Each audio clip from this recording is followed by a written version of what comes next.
Hi student, good morning all of you. मैं Chandreshwar sir राज success centre में आपका स्वागत करता हूँ। वेलकम बच्चों, मैं आप लोग को राज सक्सेस सेंटर में विज्ञान का आज एक छोटा सा टॉपिक पढ़ाने जा रहा हूँ, जिसका नाम है ब्लड सर्कुलेशन, या फिर इसको हम हिंदी में कह सकते हैं रक्त परिसंचरण तंत्र। आप लोग रक्त परिसंचरण तंत्र के बारे में कई बार सुने होंगे। आखिर ये रक्त परिसंचरण तंत्र होता क्यों है और रक्त परिसंचरण तंत्र में क्रियाएं कैसे होती हैं, ये हमारे शरीर के लिए क्यों आवश्यक है, ये बहुत ही महत्वपूर्ण है जानना आप लोगों को। रक्त परिसंचरण तंत्र हमारे शरीर के लिए बहुत ही महत्वपूर्ण कार्य है।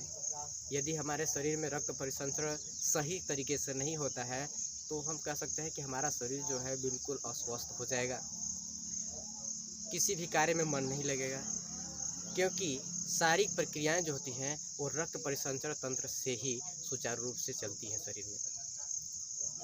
तो मैं आपको ये बताना चाहता हूँ कि रक्त परिसंचरण तंत्र जो है वो हमारे हार्ट से और फेफड़े से संबंधित होता है।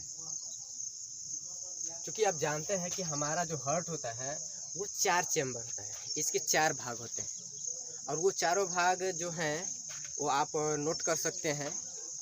बहुत ही आसान है कि रक्त परिसंचरण तंत्र आप हेडिंग डालेंगे और उसमें सबसे पहले लिखेंगे आप कि रक्त परिसंचरण में हृदय के 4 पार्ट होते हैं, जो कि चारों अपना अपना बहुत ही अहम भूमिका निभाते हैं रक्त परिसंचरण तंत्र में। जिसमें सबसे पहला भाग जो होता है वो दायां लिंद होता है, और उसके बाद उसी के साइड में बायां लिंद होता है, उसके नीचे दायां निलय और बायां निलय होता है। मैं आपको ये बताना चाहता हूँ कि ये जो होती है दायां अलिंद, ये स्टोर का भी काम करता है। ब्लड जो होता है, ये देख लीजिए, मान लेते हैं ये एक मानव शरीर है। ये मानव शरीर में क्रियाएं होती रहती हैं, जिसके परिणाम स्वरूप रक्त जो होता है वो अशुद्ध होता है। अशुद्ध होने का मतलब आप ये कह सकते हैं कि इसमें जो है CO2 की मात्रा बढ़ जाती है। रक्त में CO2 की मात्रा बढ़ जाती है। तो जब रक्त में CO2 की मात्रा आपका बढ़ जाएगा तो रक्त अशुद्ध हो जाएगा, और अशुद्ध रक्त जो होता है हमारे शरीर के किसी काम का नहीं होता है। तो क्या होता है, शरीर से रक्त जो है वो दायां अलिंद में आ जाता है।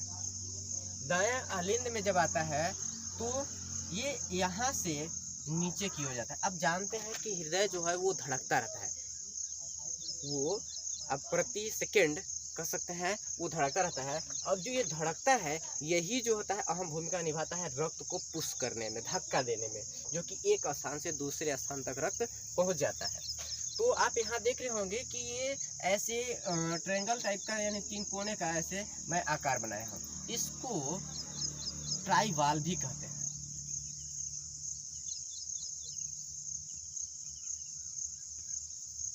ट्राइवाल्व, इसको ट्राइवाल्व भी कहते हैं। ये ट्राइवाल्व का एक कार्य होता है कि जब जो हृदय होता है एक बार सिकुड़ता है, एक बार फैलता है। तो जब ये फैलता है तो उस समय इसमें रक्त प्रवेश करता है अशुद्ध। यहाँ पे रक्त जब पहुंच जाता है तो क्या होता है कि ये सिकुड़ता है। तो इसका जो इसमें से जो पहले से रक्त उपस्थित होता है वो इस वाल्व के जरिए आगे निकल जाता है, और जब ये इस समय आगे निकलता है तो फिर ये फैलता है, और जब फैलता है तो ये जो ट्राइवाल्व होते हैं उसके बीच से कुछ जगह बन जाता है। जब इसमें जगह हो जाता है तो इस यहाँ जो दायां अलिंद है यहाँ से रक्त सीधे दायां निलय में आ जाता है। ये क्रिया जो होती है सिर्फ इसी में नहीं होती है, ये क्रिया इन चारों पार्ट में होती है। लेकिन मैं धीरे धीरे आपको समझा दूंगा कि जब यहाँ से ऐसे रक्त आता है तो कैसे कैसे आगे बढ़ता है। जब ये रक्त दायां अलिंद से दायां निलय में आ जाता है तो दायां निलय से जो रक्त निकला हुआ होता है पहले से, वो भी अभी तक अशुद्धि होती है, जो कि पल्मोनरी धमनी से होकर के फेफड़े तक जाती है। क्योंकि आप जानते हैं कि हम जो श्वास लेते हैं इसमें ऑक्सीजन गैस अंदर भरते हैं और कार्बन डाइऑक्साइड यानी CO2 गैस को बाहर निकालते हैं। तो जब मैं CO2 गैस को बाहर निकालता हूँ तो वो CO2 गैस आता कहाँ से है? तो यही चीज़ जानना जरूरी है कि जो मैंने पहले बताया कि जब अशुद्ध रक्त हो जाता है तो इसमें CO2 की मात्रा बढ़ जाती है, वही CO2 वाला रक्त जो होता है वो हमारा यहाँ पे पहुँच जाता है फेफड़े में। और फेफड़े में क्या होती है, क्योंकि आप लोग जानते होंगे बहुत ही नॉर्मली चीज़ होता है कि जब कोई भी चीज़ एक जगह पे अधिक मात्रा में होती है तो वो कम की ओर, जिधर संख्या उसकी कम होती है उधर भागने की कोशिश करता है। जस्ट एक एग्जाम्पल ले लीजिए, जैसे अगर आप कहीं पे अगरबत्ती जलाते होंगे पूजा पाठ के समय, जनरली कोई भी पूजा पाठ करता है, जब आप अगरबत्ती जलाते होंगे तो क्या है कि उसकी गंध चारों तरफ फैल जाती है। क्यों फैलती है? क्योंकि वो प्रासरण का कार्य करता है, क्या है कि वो फैलने का काम करता है। ठीक उसी प्रकार से क्योंकि जब हम सांस लेते हैं तो नाक के द्वारा इसमें O2 की मात्रा अधिक होती है, और जब हम O2 की मात्रा अधिक होती है तो जब रक्त के साथ इसमें CO2 आता है, क्योंकि ये भी आप जान लीजिए, अभी आपकी बेस जो है वो छोटी है, हाई स्कूल में है, इंटर बेस में जाएंगे तो विस्तृत अध्ययन करने के बारे में मिलेगा फेफड़ा का। बस मैं अभी आप जानकारी के लिए मैं बता देता हूँ कि ये जो फेफड़ा होता है वो बिल्कुल चारों तरफ से नसों से कह सकते हैं वो पूरा घिरा हुआ होता है, एकदम जालनुमा संरचना होती है, और उसमें छोटे छोटे छिद्र होते हैं, जिससे क्या होता है कि जो रक्त उसी नसों से रक्त होकर के बहता है। अब जब उससे रक्त जब बहने लगेगा तो रक्त में जो है वो CO2 होता है, और हम देख रहे हैं, यानी कि मान लेते हैं मेरा ये नस है, बहुत सारा नसें हैं, इसमें CO2 है और यहाँ पे O2 है। अब बताइए CO2 की मात्रा रक्त में बहुत ज़्यादा है और ऑक्सीजन की मात्रा चूँकि उसमें होती ही नहीं है, तो अब बताइए कि क्या यहाँ से ये इस फेफड़े में प्रवेश नहीं करेगा? जिस तरह से अगरबत्ती चारों तरफ उसकी गंध फैलती है, ठीक उसी प्रकार से सुगंध जो फैलती है, ठीक उसी प्रकार से CO2 जो होता है वो फेफड़े में प्रवेश कर जाता है, और यहाँ पे जो O2 होता है, जो यहाँ पे O2 होता है वो सीधे रक्त में पहुँच जाता है। अब जैसे ही O2 रक्त में पहुँचता है, ये रक्त जो होता है सीधे पल्मोनरी शिरा के द्वारा ये आपका बायां अलिंद में पहुँच जाता है। क्योंकि ये प्रक्रिया जो धड़कने की प्रक्रिया ये तो रुकती नहीं, ये लगातार चलती रहती है। मतलब इधर से रक्त जा रहा है और यहाँ से शुद्ध जो है CO2 फेफड़े में चला जा रहा है और O2 रक्त में चला जा रहा है, और ये रक्त आगे की ओर बढ़ता चला जा रहा है। इस तरह से इसमें CO2 की मात्रा जो होती है बढ़ जाती है। जैसे ही CO2 की मात्रा बढ़ती है हम नाक के द्वारा उसे फिर बाहर कर लेते हैं और फिर ऑक्सीजन ग्रहण कर लेते हैं। ये भी प्रक्रिया लगातार चलती रहती है। इस तरह से ये जो है हमारा बायां अलिंद में आ जाता है। अब बायां अलिंद में हम कह सकते हैं कि मेरा शुद्ध रक्त है, इसमें शुद्ध रक्त है, इसमें अशुद्ध है और इसमें भी अशुद्ध है।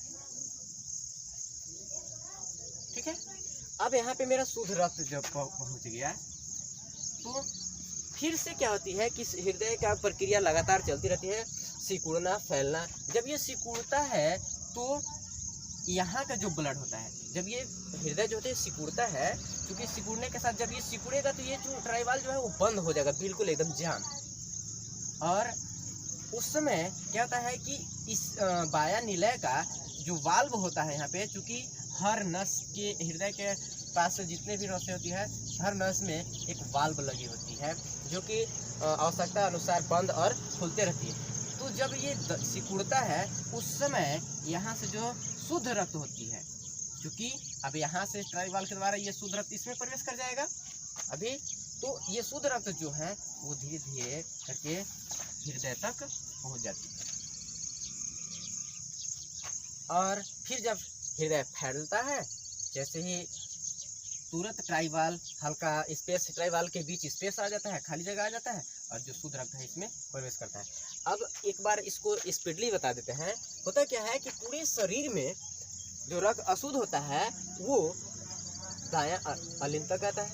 जब दायां अलिंद तक आता है तो ये जो हृदय जो होती है वो सिकुड़ता फैलता रहता है। तो सिकुड़ने फैलने की प्रक्रिया के दौरान जब वो फैलता है तो ट्राइवाल के बीच स्पेस आ जाता है और इसका जो रक्त होता है वो दायां निलय में आ जाता है। और दायां निलय के से जब ये सिकुड़ता है तो जब सिकुड़ने के दौरान पंप होता है तो ये सीधे पहुंच जाता है फेफड़े तक।